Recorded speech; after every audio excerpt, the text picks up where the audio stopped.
What's up, Degenerate Nation? Welcome to the Big Bets on Campus podcast presented by BetMGM.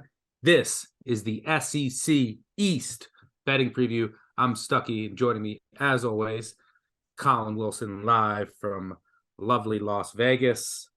Colin, you ready to talk some Billy Napier and some Cats, Kentucky football, and, of course, the reigning champs? Isn't it great that Anthony Richardson is no longer with Florida? So I don't have to worry about these backdoor covers. I don't have to worry about this tempo with 2 minutes left. Like, I don't think there was a perfect marriage for Billy Napier more than having Anthony Richardson at quarterback just to run totals up at the end of the game. So we're going to see how Napier handles Florida here in this division when he doesn't have Graham Mertz to Anthony Richardson. Woo! Scare money don't make no money. Scare money don't make money. I'm sure our producer will insert the clip of Napier saying that. Well, this will be the first of two episodes covering the SEC. We'll do the SEC West next. So let me kind of lay the land for the SEC, which has obviously dominated the college football landscape over the past couple of years, with Georgia winning the past two national championships, vying to become the first team to three-peat since the 30s, when, believe it or not, Minnesota did it in the pre-AP poll era. There are two new head coaches. We have at Mississippi State, RIP Mike Leach, and then, of course, the Hugh Freeze era begins. Stretcher and all has made it to Auburn. 9 new offensive coordinators, 6 new defensive coordinators. Lots of QB change. I mean, you had Young, Bennett, Levis, Richardson, Hooker all go to the NFL. You could have, 7, 8, 9 new quarterbacks? Well, technically Swan too, right? I mean, he didn't play as much. You consider him new, but he was a freshman. He should be completely improved, right? I mean, this division's brand new. Yeah. Overall in the SEC, QB battles with Alabama, Auburn, Florida. I mean, some of these have very likely starters, but Georgia, Missouri, Ole Miss, you could say. So a lot of quarterback turnover. The only two teams, it looks like, have the same head coach, offensive coordinator, defensive coordinator, quarterback from the end of last year, I think, is Vandy and LSU. That's kind of the overarching view of the SEC. We're going to focus on the SEC East, and the next podcast will focus on the SEC West. So let's dive right into it. Georgia is obviously the overwhelming favorite here. They are minus 110 to win the entire SEC, minus 500 to win the division. Win total set over 11.5 plus 115. So you want to go against Georgia, you're basically betting, will they lose a game? Their schedule is pretty damn easy. They draw at Auburn and Ole Miss from the SEC West, and they should be double-digit favorites or close to in every game. They'll get tested towards the end of the year, really tested at Tennessee, depending on what you think of the Vols. But the schedule is very favorable for a two-time defending champ. They did lose 10 players to the NFL, not as many as they did last year when they lost 15. You're going to have a new quarterback, likely Carson Beck, who has some experience as the backup over Stetson Bennett. And maybe more importantly, you have a new offensive coordinator coming in Mike Bobo, who takes over for a man who was very, very highly respected and is now on my Baltimore Ravens calling plays for Lamar Jackson. So that's I think the biggest question. It's offensive coordinator, new quarterback. And then I guess in a way, it's, are you satisfied? Are there distractions, right? Especially with an easy schedule. I think that like leads into it. Like, hey, we won it twice in a row. We know how good we are. If it was a loaded schedule, maybe that breeds focus. So what do you think about this Georgia team? Obviously one of the best in the country, the national title favorites as well, a little over 2-1. But do you have questions about losing Todd Monken? Obviously lose Stetson Bennett, going to lose some important defensive pieces, but this is a team that's at a place where they're going to reload with 5 stars across the board, as we saw last year. What are your thoughts on the Dogs? The man still sitting in the head coaching chair might be the best in the nation. I say that with respect to Nick Saban, because if Nick Saban wasn't around, he would be the best. Kirby Smart's speech about the cost of leadership You guys can go Google it. It's one of the best. I wanted to stand up and run through a wall. Now I know why these players play so hard for him. Um, when he was the defensive coordinator at Alabama, I didn't know that he was this great of a motivational speaker. And so what you say is it doesn't matter who the schedule is. He's going to convince his team that they're underdogs and that no one respects them and that, hey, we've won too and everybody hates us. I think what we have to look for on the schedule, and we can't determine it now, that Jefferson Pilot 11 a.m. Central spot is going to come. Do we know if it's going to be Missouri? Do we know if it's going to be Ole Miss? We don't know. But when that spot comes, it's a dead spot on the schedule. And that is a spot where you would want to take a spread against Georgia. But as far as a win total goes, only Auburn and Ole Miss in my projections are within 2 touchdowns as underdogs. Of course, Georgia's favored every game. I only have Auburn and Ole Miss favored within 2 TDs. So to say over 11.5 plus 115 has value, it mathematically it does. So it's hard to find a legit bet on this team. Are there cracks that worry me? Right. I look at coordinators, Mike Bobo, right? And generally, Colorado State, Georgia, everywhere you and I have been betting Mike Bobo for years, we know what his offense is and where there are flaws. But they've said this is still Monken's offense. We are not veering away. We are Georgia. We promote from within. This system is for the players, and the coaches have to adapt to that. So you're still going to get read option, pistol, shotgun, inside zone, counter 12. Brock Bowers is going to be a Heisman candidate. I don't think the tight end can ever win the Heisman. I think Brock Bowers, without Darnell Washington, has a better chance to shine from a targets perspective. I don't think any of us doubt what Carson Beck or Vandergraaf can do.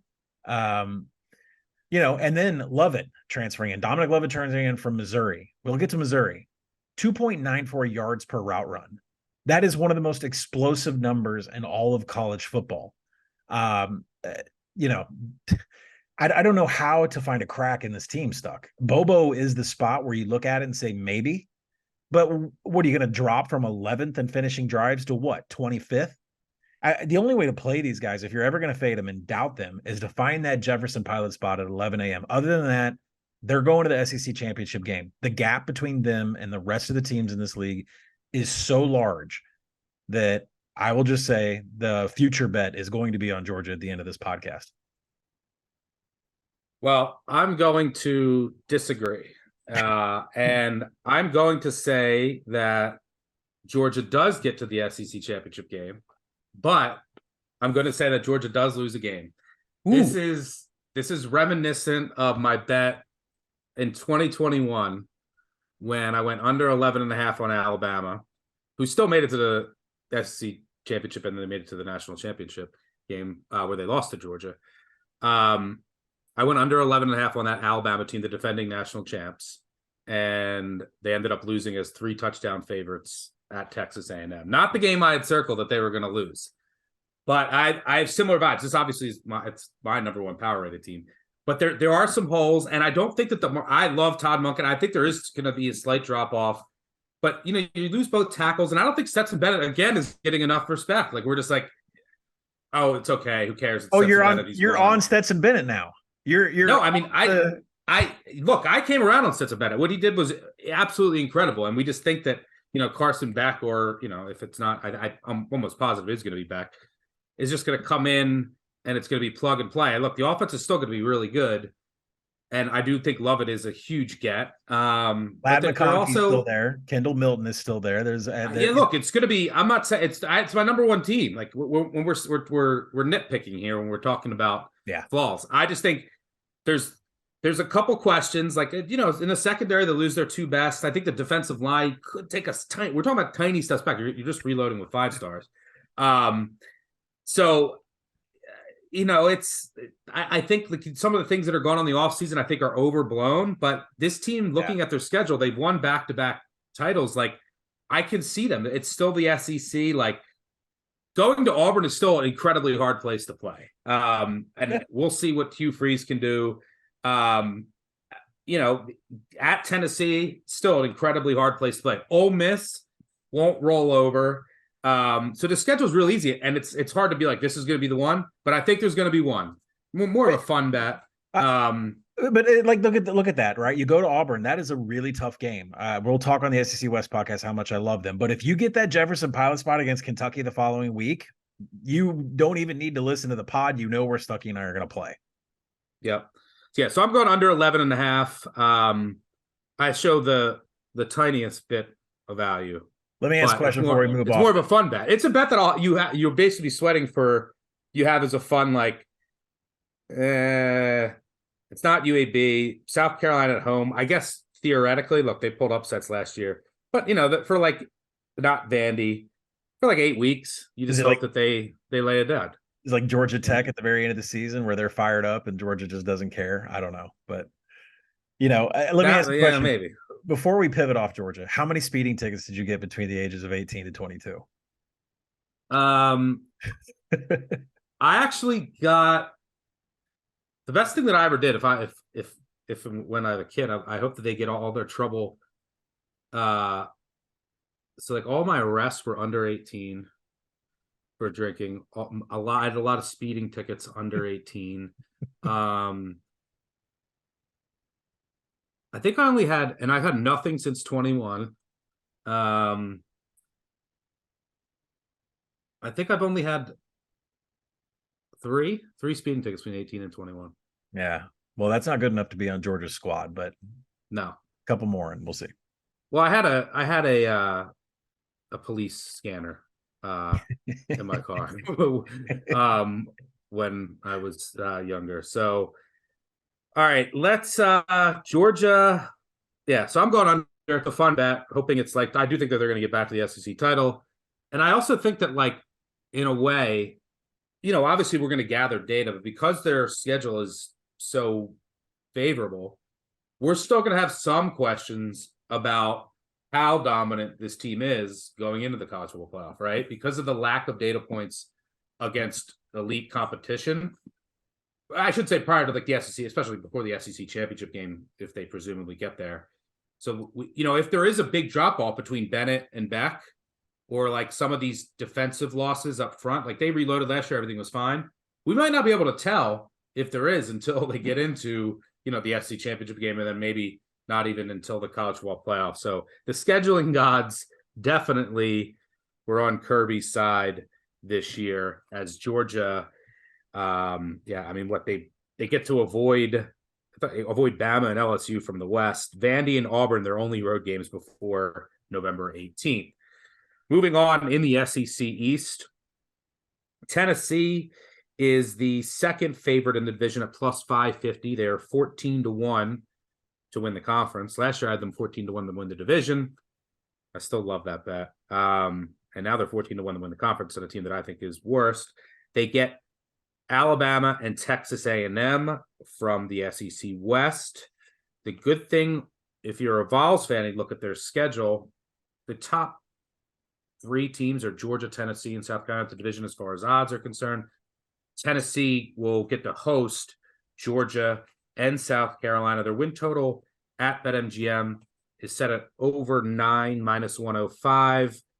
They lose a lot of talent on the offensive side of the ball, and they lose a coordinator as well, although they're staying in-house for that position. But the question really with Tennessee is, look, and I think the defense was improved last year. I like their defensive coordinator, Banks, but I think that their defense has probably reached its peak as far as what the talent level is as far as last year. Like you saw them take a leap. I like his aggression, his play calling, but as far as when you look at the actual roster and the who's who, I don't see a ton of room for upside there.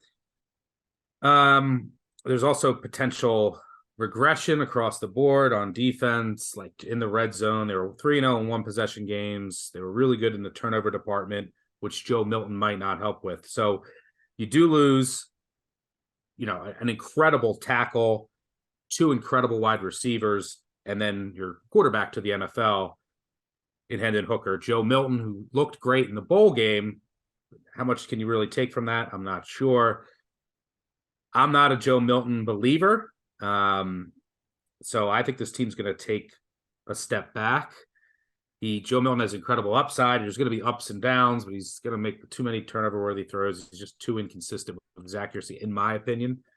So we'll see what this Tennessee team looks like this year. Colin, what are you seeing on your sometimes beloved Vols? Who's in your dog? Who are you in the doghouse of after last year as far as fan bases? Tennessee fans hate you right now? Tennessee fans always hate me. South Carolina fans hate me. I believe the LSU fans love me. Oh, the LSU fans used to hate you like yeah 3-4 years ago. See, it all comes around, goes around. So yeah, comes full circle. But yeah, I have a feeling the LSU fans are going to love you even more after we do the SEC West. But SEC East, Tennessee over 9 minus 105, 14 to 1 to win the SEC. What do you see here? Well, first off, as we get into Tennessee, I hate their baseball coach, Tony Vitello. Didn't win another. There was odds that you would mention him. So yeah, well, cash it because you didn't win a national championship, buddy. But you are welcome to come take the job at Arkansas whenever, you know. All right, so has Arkansas won a college baseball national championship? Moving on, Oregon State. So what we need to talk about here is Joe Milton and the fact that he's not Hendon Hooker. And Hendon Hooker was a perfect fit for Josh Heupel's wide split spread. That offense they ran last year was ran to perfection. Jalen Hyatt was one of the most explosive wide receivers, the route running. And it's really hard to describe. Like, if you're not familiar with how offensive play calling works, it's more of an RPO on wide receivers. They get to make a decision on the route tree where they go after the snap, which is a huge advantage for Josh Heupel. Now, I have problems with the quarterback position, which is Joe Milton. He's not Hendon Hooker. And let me start off with the fact that he doesn't have the accuracy whatsoever. He has never had the accuracy. Maybe that's changed. We'll see. It can change, all right? These kids do progress. I do remember Josh Allen coming through Wyoming and everybody saying, kid can throw 80 yards, can't hit a broadside of a barn. That's Joe Milton. The difference is that Josh Allen could run. And you say, well, Joe Milton can run. No, he can't. 8 career missed tackles forced. He's only created 8. I mean, he's not getting out of the way of anybody. And then there's another thing that bothers me. You get past the quarterback position that I think that Milton cannot run it, the offense, because it's a timing offense. If you're a wide receiver, you close your eyes, you go 10 steps, you turn around, the ball's in your face. It's a timing offense, and that's why Georgia was able to stick it to him, because they jammed him at the line of scrimmage. So I have problems with Milton in a timing offense. Let's move off the quarterback position. Last year, Tennessee was 124th in penalties. I get it. You want to be aggressive, but the team was not disciplined whatsoever. I don't expect that to change. But one thing that people don't realize is they were 7th in opponent penalties. Whoever they played always got flagged. Huge benefit. Think of that Alabama game. Another regression stat, yeah. Right. And so if that opponent penalties comes back, that's going to hurt them in the long run. They lose 50% of their offensive line snaps, 50% of their receiving yards. Brew McCoy, is he able to have the explosive yards per route run that Jalen Hyatt did? I'm not sure. I mean, the kid was 5-star all-world, USC, Texas, everywhere. We'll see if he can do it. They draw Alabama and A&M from the West. That's not easy. So I'm down on these guys, and I have taken more flack from Tennessee fans than anyone because my projection is under 7 wins, and the market's at 9.5, heavy juiced on the under, down to 9. That was a really great fit for all the personnel they had for Josh Heupel's offense. It's gone. The defense, they had a good edge rusher. He's gone. They don't have a single defensive player that is first or second string all SEC. So I don't see it from a player standpoint, especially on the defense. When you look at wins, they're beating Austin Peay, UConn, Vandy, UTSA, South Carolina. I have massive disagreement with the market on Kentucky, Texas A&M, Missouri. I think they should all be favored. And then they're not beating Alabama and Georgia, period. The ceiling for this team is 10. And then there's 3 teams I think they should be dogs to. So I'm down on Tennessee, big. And you do not have the personnel you had last year. This is not a good fit. The puzzle pieces for the offense Heupel runs is not there. Yeah, I lean under with Tennessee, not quite as low as you are. That Kentucky game is also super trappy. Like, it's the week after at Alabama. Kentucky has a bye the week before. So that's a brutal spot. And then they go to Missouri the week before Georgia. So, and then So those two games are just on the road, Missouri and Kentucky, losable games, and they're in terrible situational spots. So I would agree it's under or nothing with Tennessee. How in the world do you play Georgia before Thanksgiving? Am I reading this right? And then you play Vanderbilt Thanksgiving weekend, and they're off a bye. And I asked Clark Lee about that at SEC Media Days. Cash your tickets. Does it help to have two? Does it help to play week 0 and have 2 buys during the season? And he said, it gives them rest advantage. It gives them monstrous advantage. The very last game of the season, Vanderbilt gets a bye before Thanksgiving. I'm not saying Vanderbilt's going to win outright, but that is a heck of an advantage. I think if Tennessee's already qualified for a bowl and knows where they're going, right? How motivated are they for that? There's no way I would take this over. No way. Yeah, especially under 9. If you could find a good 9.5 at like minus 150 or below, I would like that a lot more than a cheap under 9. Any thoughts on if Milton flames out? If you go to the highly touted freshman Nico Iamaleava, I hope I pronounced that right. I gotta start to pronounce that a lot quicker. Iamaleava. Yeah, I'll get it right eventually. It looks like it would be an easy name to pronounce, but it's not. Iamaleava. We don't know much about the kid, but if Heupel does make the switch, does he do it? Say, when does he do it? I mean, Joe Milton can still transfer and be a graduate player next year, right? I don't know. I don't know the behind everything on that. Do you just stick with him and chalk the year up? I don't know. Yeah, could I mean, depending on where they are at the end of the year, you might see him towards the end of the year in preparation for next year, because the kid definitely has all the tools on paper and will be an intriguing piece next year when we talk about the Vols and this offense. All right, so let's move on to the team in the SEC East with the third best odds to win the division at 20-1 at BetMGM. That's the South Carolina Gamecocks, 100-1 to win the SEC.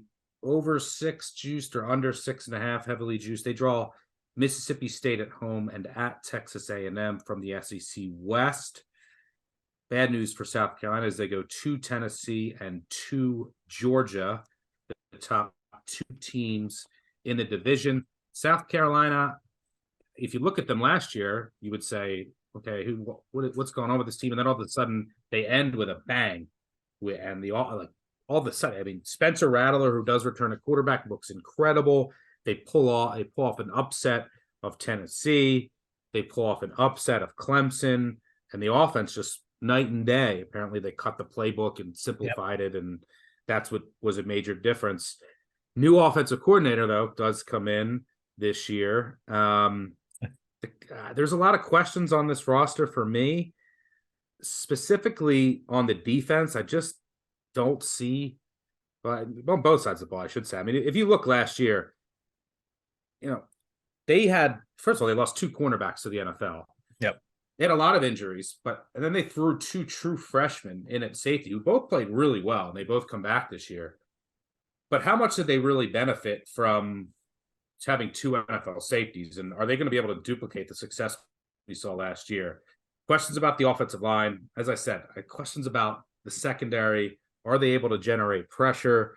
The offensive line, wide receiver, this roster is kind of lacking to me overall. What do you see?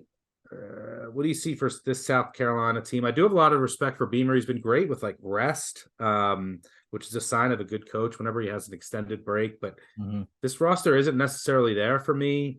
But should I expect differently based on how South Carolina ended last year and how Rattler ended? He's been so inconsistent throughout his entire career. Should we expect more of how they ended last year or just more up and down? What do you see with South Carolina? They're extremely chaotic in what you're going to get every week. What they were able to pull off against, Tennessee and Clemson last year, completely unexpected. Talking back about Beamer, he's 8-2 against the spread in non-conference play.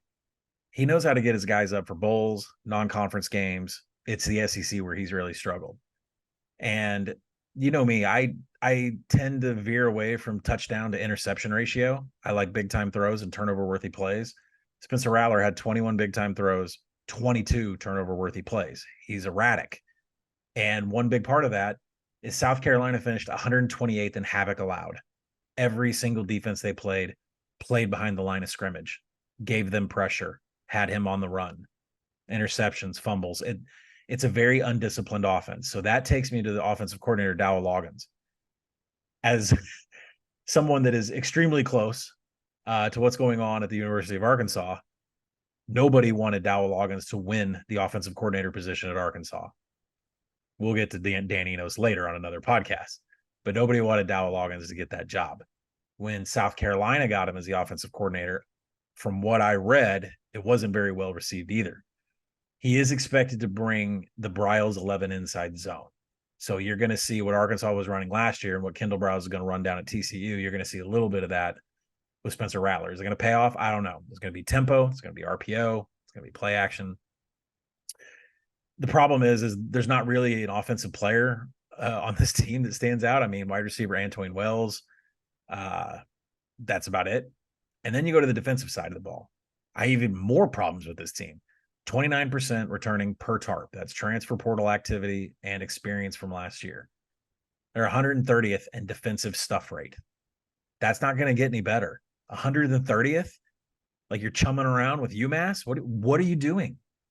Yeah, no, their run D was so bad last year. Now you lose both starting linebackers. Your three starters of the defensive line. What was good last year was their pass D, but part of that was because everyone ran on them. But you did have 2 NFL corners. They're gone. You lost a ton up front. You couldn't stop the run. And then if you look at the personnel that was brought in, like it's not like that should solve everything. Well, one last thing I have to say about the defense and about South Carolina in general. They have one of the most aggressive blitzes. If you're about 25, 26% blitz, you're about national average. They were 31%. They're pretty aggressive. If you're about 50% success in creating pressure, you're about national average. South Carolina was 42% in success rate in creating pressure. So they are heavy on blitz, more than most teams, and they are, I think, near dead last in successfully creating pressure. And now your defense loses playmakers. I mean, the only thing they got going for them is this punter, Kai Kroger. I think he might be. Special teams were elite last year, but that's something that's very hard to duplicate at that level. I mean, they were so good. Now they're going to be really good at special teams, but in order to duplicate that amount of success, that's very difficult to do. And yes, their punter is excellent. So I'm at 6. I'm down on them. I'm at 6. I like the under with South Carolina. I'm also going to bet against them week 1 against North Carolina. Maybe that will end up deciding it. If you could find it under 6.5 up to like -160, prefer that over the 6. It all comes down to distribution. And then I also prefer to pay for a half of a win, either on the over if it's at 6 to go to 5.5, because just bowl eligibility matters. But Clemson's going to want that game at the end of the year. I think Kentucky's better than a lot of people expect. So the back half of the schedule looks easy, but you get 4 straight at home: Jacksonville State, Vanderbilt, Kentucky, and Clemson. But I think they might drop those final 2 games. They're also at Missouri, at Texas A&M, at Tennessee, at Georgia. The swing game could be against North Carolina in the opener, which I think they lose. But I think the ceiling of this team is right around 6 wins. I like what Beamer is doing. I just don't think he has the horses this year. So I'm selling South Carolina. A team that I'm not selling that I just mentioned is Kentucky, the 4th favorite, 50-1 to win the division, 125-1 to win the SEC at BetMGM. Over 7, -105. They do draw Alabama at home. Rare for Alabama to come to Lexington. I'm excited for that. And at Mississippi State from the West. They host Tennessee, but go to Georgia and South Carolina. This is a team that I was super low on last year. And I sold them from the beginning. I said the offensive line was going to be a disaster. I went under, and they did go under their win total. But this is a team with Stoops that they just win under him over the past, 5, 6 or so years. They just win 7 games. And there's a couple things that I really like about this team. They're now kind of flying under the radar. This is where Kentucky really thrives, right? Like last year with Levis, they were getting a lot of hype going into the season. Kind of had a disappointing season. Now they can come in, kind of fly under the radar. pick off a couple games and then just win their 7, 8, maybe 9 games, which is what I think their ceiling probably is. But I think that their offensive line might be one of the most improved in the country. Not only is it, a year more experience, they do add help in the transfer portal. They're able to kick some guys from tackle inside. That was a real problem last year. And I also think Leary's going to be an upgrade. The big question that I'm worried about with Kentucky is, can Leary stay healthy, right? There's 2 seasons where he hasn't. But Right. I think Leary will be an upgrade over Levis. I know Levis is like a freak, but he's I a mobile. trust. Levis never Yeah. ran. I mean, gosh. Yeah, I trust Leary. I trust this Stoops in this post hype season. The defense is always going to be good here with White, the defensive coordinator. It's really strong up the middle. Weaver coming back is huge. He could have went to the NFL. Cornerback is a bit of a question, but I think that they'll be fine. And then special teams was a disaster last year. I think it could get back to average to decent, where it's just not costing them games, where they can at least like snap the ball on point after and field goal attempts. If the transfers hit, the D could be really great, but there's such a high floor for what this defense now is at Kentucky. And then I think that the offense will just improve significantly with Leary in, and then just the offensive line improvement. There's a really good chance they start 5-0 and finish 0-5. That's in the cards. And speaking of the cards, they finish at Louisville. But I like them in that game at South Carolina. At Mississippi State, I think Mississippi State's way down. That game is trappy. It's been between Tennessee and Alabama, which is tough. But Alabama's not a not winnable game at home, and neither is Tennessee. And we just talked about how they get Tennessee in a tremendous spot. So they could easily start 5-0 before they go to Georgia. Then they get Missouri at home. So I'm pretty confident this team wins 7+. So I'm buying the upside. You can find a heavy juice 6.5.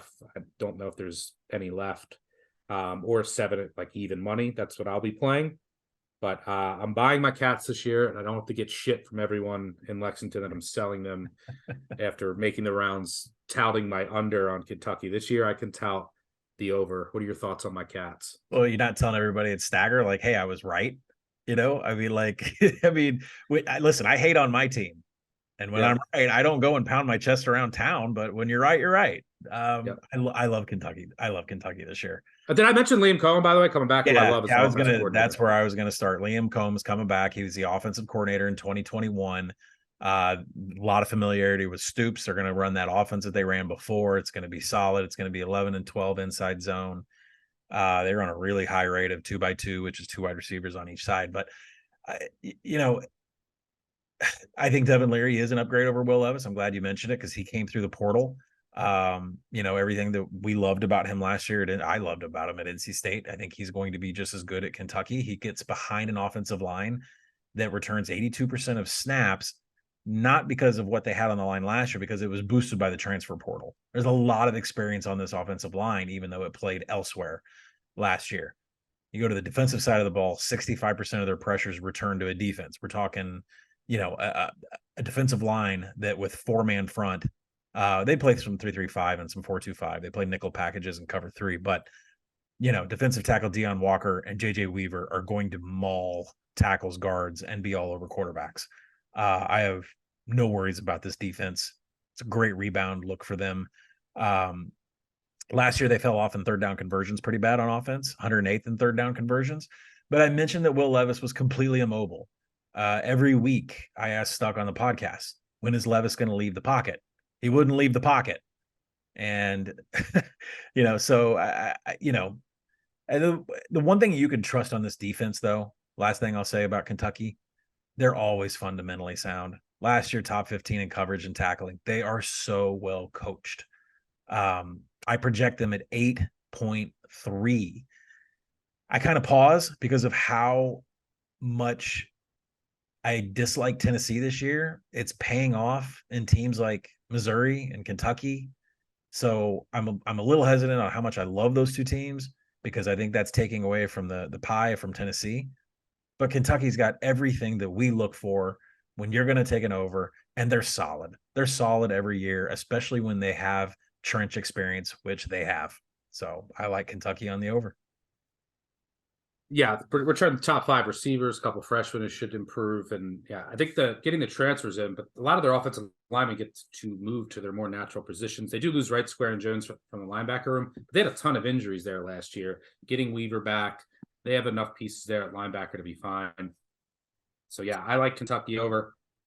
Don't think that they have the ceiling to, beat Get Georgia, to which 9. is they go to Georgia, so like that would be your argument for like if they beat Georgia, maybe they could not, but I don't think that they have that in them, so they're not worthy of consider. And that's one of the reasons I also like Georgia, Georgia minus 110 to win the SEC. I think is about fairly priced because they're minus 500 to win this division for a reason, and I can't make a case for Tennessee, South Carolina, Kentucky, and our next 3 teams. You can throw them in there as well. Let's start with Florida and your boy Billy Napier. They're 80-1 to win the SEC, 40-1 to win the SEC East. Win total over 5.5 minus 130 at BetMGM. They draw Arkansas and a road trip to LSU from the SEC West.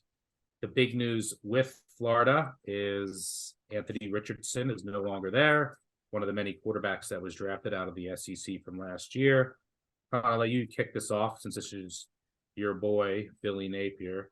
I will tell you right off the bat that this is a top 3 hardest schedule in the country. They only have 3 SEC home games because they play Georgia and Jacksonville.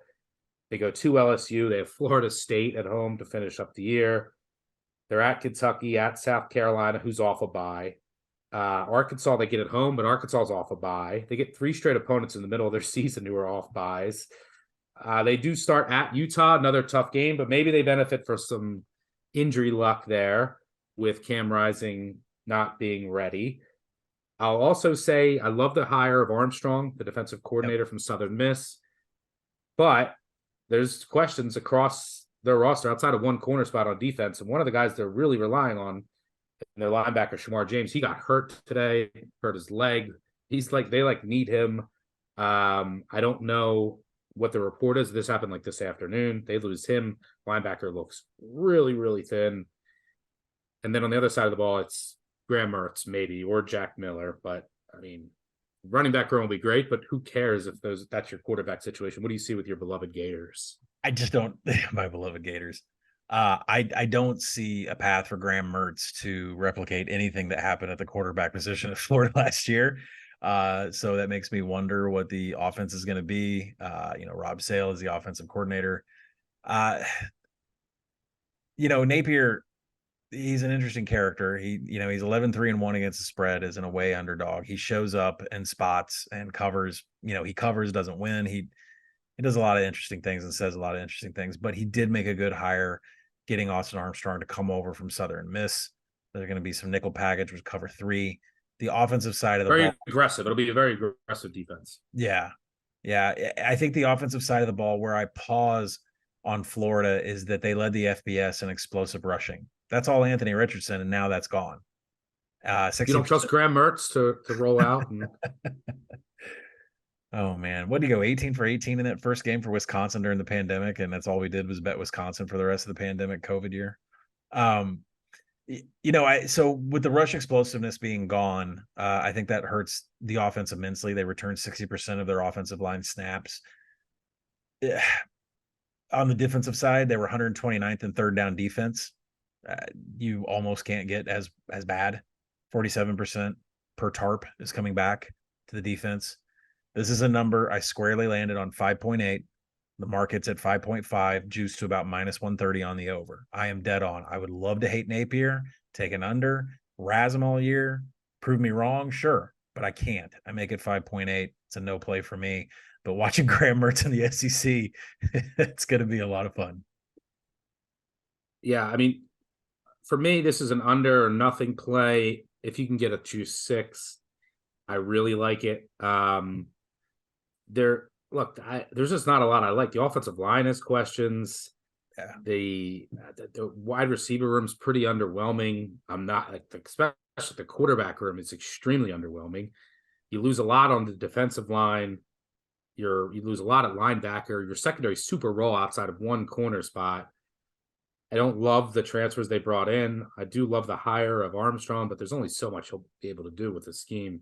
Yeah. And this run first offense that Napier likes to run, you don't have a mobile quarterback, and I don't trust this passing offense. It'd be pretty easy to defend. So yeah, I'm low on this Florida team. That Utah game being potentially easier makes it a little tougher. Yep. You could find maybe if like as the Utah news potentially gets worse, if you could find a juice 6, I might be interested in that. Keep an eye out on the action app. Again, there's only 3 wins on the schedule: McNeese, Charlotte, maybe Charlotte. We'll get to, I guess we're gonna have to wait till another podcast to talk about that. McNeese, Charlotte, and I think Vandy. yeah, Mathematically, it says Vandy. Revenge game. Yeah, They should be up for that. But right. yeah, I mean the other games are at Utah, Tennessee at home, at Kentucky, Right. and then at South Carolina, who's off a bye, Georgia and Jacksonville, and then Arkansas at home, who's off a bye, then at LSU, at Missouri, and Florida State. Brutal. So a brutal finish. A schedule that just starts at Utah and ends with Florida State. You're gonna like try with the SEC in between. Oof. You're gonna give Arkansas 2 weeks off. And then that offensive line is going to line up at all of them at 330 pounds with a 240-pound Rocket Sanders and a 250-pound KJ Jefferson. You're going to try to tackle that when they get 2 weeks of rest. Good luck. Yeah. Yeah, there's just a lot of holes, especially in the interior on this roster, which you really see the impact of Mullen and the lack of recruiting prowess that he had at the end of his tenure with just the guys that he would bring in on the interior. They're just not there right now. So that's part of the rebuild down there in the swamp. All right, let's move on to a team that we mentioned a few times already. That's the Missouri Tigers. Missouri is 150-1 to win the SEC, 50-1 to win the SEC East. Win total over 6 minus 120. I would argue that's a little too high because the perfect win total for Missouri should be over 6, even money, because they go 500 every year under Drinkwitz. I think they've done that each of the last 3 or 4 years. They draw LSU in a road game at Arkansas from the SEC West. This is a team that has a quarterback that's back in Brady Cook, but he had surgery, wasn't available in the spring. So it's potential 3-way battle. The Miami transfer Garcia, I think, took all the snaps in the spring with the first team. They did lose their star wide receiver Lovett to Georgia, as we mentioned. Still a lot of talent there, and they add Theo Weiss, but him, Mookie Cooper, Burden, still some talent on the outside. I think the D should be even better. I really like Blake Baker, the defensive coordinator, runs an aggressive 4-2-5 nickel, has some studs up front, 2 linebackers return. There are some major losses on the defensive line. D end is a really big question. Like, how are they going to generate pressure in this defense outside of scheme? But they're set at cornerback. And Johnson from Florida, another Florida loss, I think will be good at the star position to replace Manuel. But yeah, I think the secondary is going to be the foundation of this D. Really good cornerback duo. They got the thicker kicker, so I think the special teams will be good. It all comes down to the quarterback play in order to reach what I think would be their ceiling of, I don't know, I would say 8 wins is probably the ceiling for this team. If everything does break right, they could start 8-0. Now that would require, there's some tricky games in there. I mean, I'm just saying they have 8 games where you could see them winning. Everything would have to break right. Kansas State at home, right? They should start 2-0. South Dakota State, Middle Tennessee. Kansas State at home. I think Kansas State's down a notch. Memphis in St. Louis, both winnable. At Vandy, again, could lose that too. LSU at home, again, could win it, could easily lose it. At Kentucky, another game could go either way. South Carolina at home. And then you close with at Georgia, Tennessee at home, Florida at Arkansas. A lot of coin flippish games to start, and it's going to come down to, I think, quarterback play and how this offense functions with Eli giving up the play calling duties to Kirby Moore as offensive coordinator. It is a senior-laden team, but they finished 500 each of the past 4 seasons. Is there any reason to believe that they won't finish 500 again? Is there any value in this win total? Yes. And believe it or not, with Dominic Lovett transferring over to Georgia, this wide receiver room doesn't take a hit. Luther Burden is going to be a problem for secondaries in the SEC. And then you look, Theo Wees comes in from Oklahoma. He averaged 2 yards per route run. That's explosive. They're set. Mookie Cooper was an Ohio State transfer. He's got a ton of talent. Right. So all we need is for Cook to be healthy and to be able to throw. And if not, Jake Garcia, somebody's got to be able to sling the ball. Now, Cook did have 17 big-time throws, 18 turnover-worthy plays last year, kind of the same argument that I had about Spencer Rattler. But, and they were also 112th in havoc allowed. So you really want to focus on an offensive line that can try and protect Brady Cook. And if they can't, then the season's going to go south. But they returned 72% per tarp on offense. Everything should improve. I love the hire of Kirby Moore. I think it's really interesting that Drink followed Jimbo Fisher on stage where Jimbo wouldn't answer a single damn question about the offense. Drink comes out and immediately says, it's Kirby Moore's offense, and I was not doing a good enough job to put Missouri in the right. But Kirby is saying Kirby Moore, it's all his. I hired him to have 100% control, and that I wasn't doing a good job as a head coach and as an offensive play caller to put Missouri in the best position. Great honesty from Drink. And we know Kirby Moore can call offense. I mean, what happened to Jake Haener? Logan Fife came in, and the Florida, Fresno State was not, they didn't have a huge drop off without Jake Haener.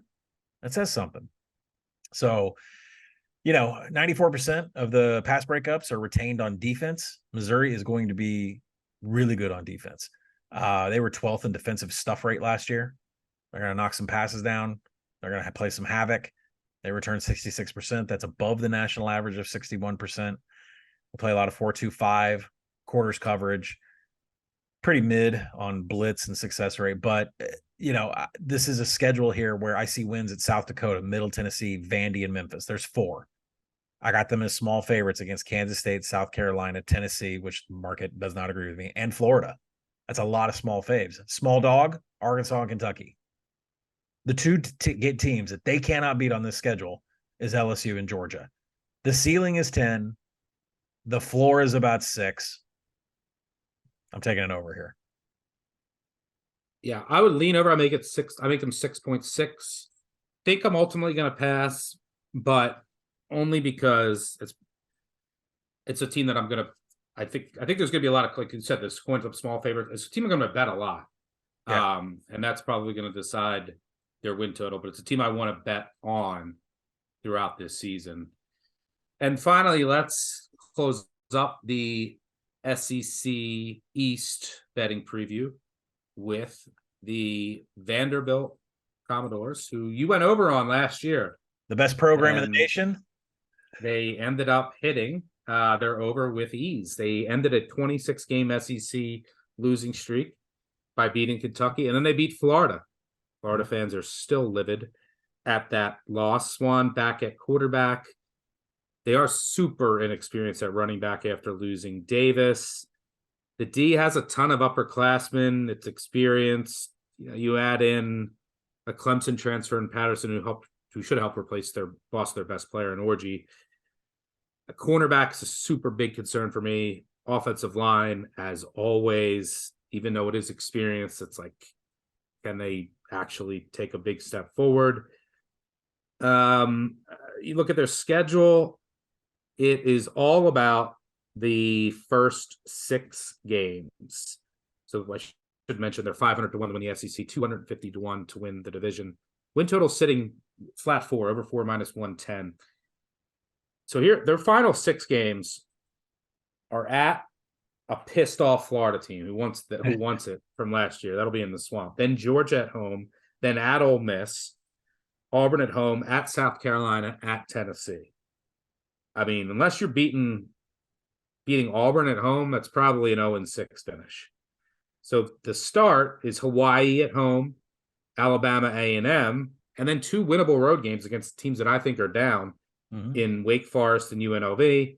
And then you got Kentucky and Missouri at home. So I would think those are going to be tough. Maybe you can split them. So I think the win total comes down to, do you think that they could they have to start 3-1. So you're going to start 2-0. Can they get one or both of those road games at Wake Forest and UNLV. I'd lean over and show a tiny bit of value on the over, and because I'm lower on Wake and lower on UNLV, and I hope they pick off Wake. I also might be on the under UNLV, but I'm already on under Wake, so I already have some exposure on Vandy winning some of these games early. But the back half of the schedule is absolutely brutal. Are you buying Clark Lee in the doors once again? Mathematically, I have them at 2.9, and Wow. as badly as I want to play this over, I'm not going to play an under, and I'll tell you why. Bye week October 21st, bye week November 18th, and this is a team that just beat Kentucky and Florida in the month of November last year.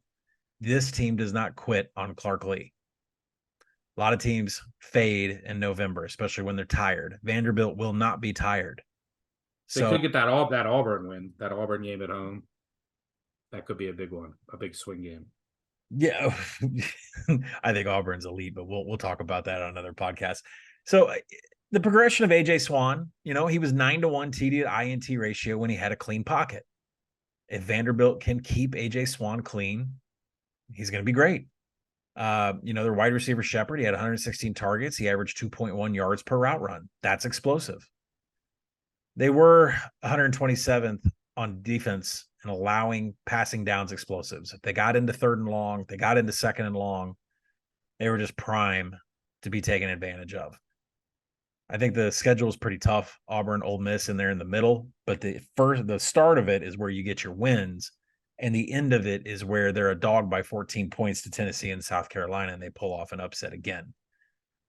The offensive line has got to. Do you have Tennessee going 0-12? 0-13 if they had a 13th game. Yeah, Tennessee's just a win for everybody this year. It is for me. So I like wide receiver Will Shepard. I love the safety to Ricky Wright. Listen, they're less than a 10-point dog to Wake. I haven't seen a game of the year line out there, but my power rating and some other power ratings out there we respect. They're going to be an underdog of about 7 to 10. So, but it's a winnable game. Yeah, I'll probably be on that game. Yeah, me too, because they get more out of Clark Lee. I love his 4-2-5 scheme, mixes up quarters and cover 3. It really messes a lot of people up. I mean, Clark Lee is a really good head coach. He just needs the players at Vanderbilt, which I'm not sure he's going to get. So, I asked him at media days, cash another ticket if he had over 1.5, about his tackling and his coverage. He knew that it slipped off last year. It is a point of focus this season. We'll see how that translates. I'm not going to fade Vanderbilt with Clark Lee with a total this low because of what they did in November last year. It's just a prime example of, and you give them 2 buys this late in the season? No way. I mean, I would take an over for everybody listening. Yeah, I would like an over, but I don't generally go against my math, and my math says it's a 3-win team. All right, good stuff there on the doors. Before we finish up, let's go 3 and out. All right, as we did on the 4 previous Power 5 previews, and we will do so with the SEC West as well, we will go first down favorite over or future, second down favorite under, and then third down a week 0 or week 1 or just a take or game of the year line that you want to mention. So let's start with first down favorite over. I'm going to go with Kentucky. Unlike last year where I went under, I don't have to get shit in Lexington this year. I'm going over heavy juice 6.5 or 7 flat with Kentucky. I love bringing back Liam Cohen as offensive coordinator. I think Devin Leary is actually going to be an upgrade if he can stay healthy at the quarterback position. And this all comes down to the offensive line improvement. You're a year older. It was a disaster last year. The transfers they bring in allow the guys on the outside to kick into their more natural positions. And you can always trust this Kentucky defense. On top of that, their special teams could go from a really big problem to, I think, either just average or just slightly above average, which is all they need. This is where Kentucky thrives under Stoops, kind of a little under the radar. I think they're good for at least 7 wins here with this schedule. So give me the Cats over. Colin, what about you? I like it. I'm going to go as my future, Georgia minus 115. Lay it. No one else is going to the SEC championship game. That serves as a money line in Atlanta. No one else is going to the SEC championship game. So just them. That's it. Yeah. And Tennessee's going to go 0-13. But Georgia minus 115 is a future. But from a win total perspective, to win the SEC, right? To win the Win SEC. the SEC. Yeah, definitely. You're not taking Georgia minus 500 to win the East. I would never tell anybody to lock money up like that unless it was a WWE event or something. For a win total perspective, let's go Missouri over 6.5. I believe you can still get plus money out there. I make it 7.3. We need Brady Cook to be healthy in the offensive line to protect him because the wide receivers here from Missouri are elite. Jackson, Weeze come in from the portal. They're both average more than 2 yards per route run. That is explosive. Luther Burden was a number one blue chip. He is going to be a huge issue for a lot of defenses in the SEC. When you flip over to the defensive side of the ball, they return 94% of their pass breakups. They've always been havoc minded. They're 12th in defensive stuff rate. I'm not worried about the Missouri defense. And then when you look at the offense, the fact that Drinkwitz is able to give up play calling, completely recognizing that he wasn't getting the job done, goes out and get Fresno State's offensive coordinator who did an amazing job out there, especially with so many injuries that the Bulldogs had. The offense didn't really fall off. I expect Kirby Moore to improve this Missouri offense. Make it 7.3. I'll take over 6.5 on the Tigers. All right, good stuff there. Let's move on to second down. That's our favorite under. I'll kick things off with the Gamecocks of South Carolina. I'm going under either heavy juice 6.5 or under 6. You can find like up to minus 160 on the under at 6.5. I would actually take that. Bowl motivation, protection. I know Spencer Rattler really hit towards the end of the last year, but that's him. He's a roller coaster. He's still way too inconsistent for my taste. And he's not even the biggest problem. I just look across this roster and the trenches on both sides on defense, specifically after losing 2 corners to the NFL. Yes, your 2 freshman safeties who got thrown into the fire, they were awesome last year, but it really helps having 2 corners who went to the NFL. They're no longer there. The run D couldn't stop anyone last year, so maybe they drop off. Yes, the special teams was elite last year. Hard to duplicate that level of success. Yes, they'll be really good. I still have a lot of faith and trust in Beamer, but I just don't see the horses on this roster with this schedule. I think the ceiling for this team is 6 wins. I'm going under the Gamecocks. Well, let's get it out of the way.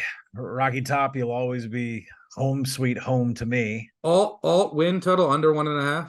Alt win total under 1.5 plus 22-1 odds. No, I'm going to go under on Tennessee.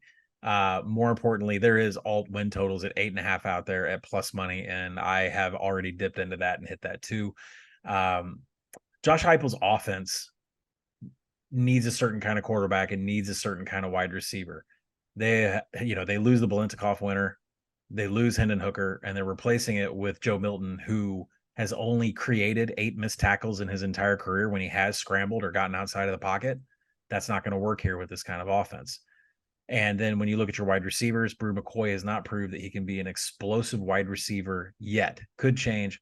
We haven't seen it yet. There's penalty regression coming on both sides of the ball. It's one of the most penalized teams in all of college football, and they were the benefit of their opponents only being 7th in penalties. Like, whoever they played got flagged way too much. Think about that Alabama game. Would they have 13, 15, 17 penalties? That's going to come back to the mean. They return 50% of their offensive line, their receiving yards. The defense doesn't have a single player that's first or second team, all SEC. There's just not enough here to justify a win total of 9.5. There's not enough here to justify a win total of 8.5. My math makes it below that. I'm going to go with that. There's, plenty of places here to lose. They're not beating Alabama. They're not beating Georgia. So 10 is the max. Once you get past that, there's a lot of teams I disagree with in the market. Texas A&M, I think, should be favored. Missouri should be favored. Kentucky should be favored. So I'm sorry, Rocky Top. And I know the corn don't grow up there on the hill, but you're not going over your win total either. Well, there you have it. There's also some other potential regression in red zone, turnovers, close games, sacks. And I lost their best sack man. You didn't even mention their tackle they lost the NFL as well. Yeah. But get ready, Rocky Top Nation, for the voicemails during the season. If Tennessee goes over, I'm sure you'll be ready to let Colin know. So that should be a fun battle all year. But that'll do it for us. Thanks, as always, to Colin for joining me. Thanks to all of you for listening. Thanks to our audio video producers on the back end. If you haven't already, please leave a 5-star review. We'll do a bunch of giveaways before the season. Just leave a 5-star review. I don't care what you say. You could say, fuck Colin, Rocky, go Tennessee, whatever you want. Fuck Stuck. You're a homer, whatever you want. Just leave a 5-star review. If you already done it, grab someone else's phone. We'll do a bunch of giveaways for the year. Really helps us out.